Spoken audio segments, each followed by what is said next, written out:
Good evening, this is the Oscar Expert here with Brother Ro, and it's time to review Omaha, which we saw at the Sundance Film Festival. Amazing how we didn't film any reviews while at Sundance because we were just trying to cram in 4 to 5 movies every single day. This is the feature debut of Cole Webley, and it was written by Robert Machoian, who has several films under his belt, including The Killing of Two Lovers, which I thought was very good. The film's about a father who is taking his kids to an unknown destination, and they slowly begin to see that it looks like there's no going back. Not knowing John Magaro's motivation here really heightens your senses and makes you observe the characters more closely. And John Magaro here really anchors this film, and I think it is absolutely his best performance. And it's a real showcase and a powerhouse. For most of the film, he's playing repression while also being a caretaker, trying to be the adult in this situation where he's clearly broken. Something inside of him is just not allowed to come out. It kind of plays with this balance of sweetness and, you know, this anxiety underneath it all. And the film is very sweet. Like, the interactions with the children are heartwarming and funny, and it kind of feels like, at some points, a breezy road trip. Yeah, that is until the film absolutely breaks you. Yeah. Absolutely breaks you. Yeah. This is going to be one of the top cries of 2025 for me. In some ways, the movie reminded me of After Sun, in that it's kind of this quiet story of a father and, you know, his kids. Yeah. And then it becomes something just utterly devastating and heartbreaking. The movie does have a pretty low-key approach. It's very simple, but it's really well directed. Like, it had all the right touches.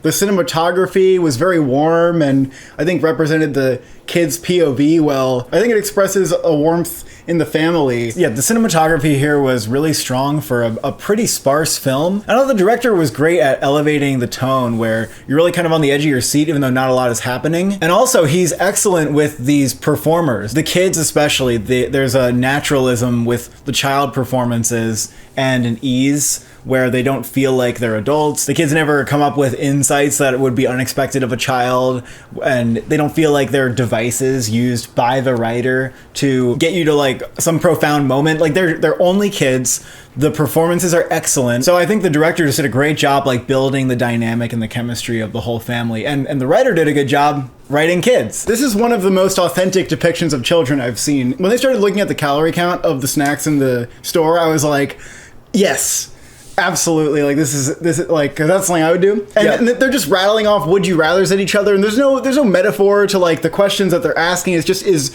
straightforward, like, these kids are being kids. The score here is by Christopher Bear, who was one of the composers on Past Lives, and who also had a really good score for Mother Couch. Kind of like the Past Lives score, it's just really lush and soft and never intrusive. Yeah, it kind of ties together like the moments where you need a little break. You know, you've been on the road for a while and maybe you're stepping out of the car as the scene transitions. This was a really well made, well done film all around. Amazing John Magaro performance. If you like John Magaro at all, this is an absolute must-see for the performance alone.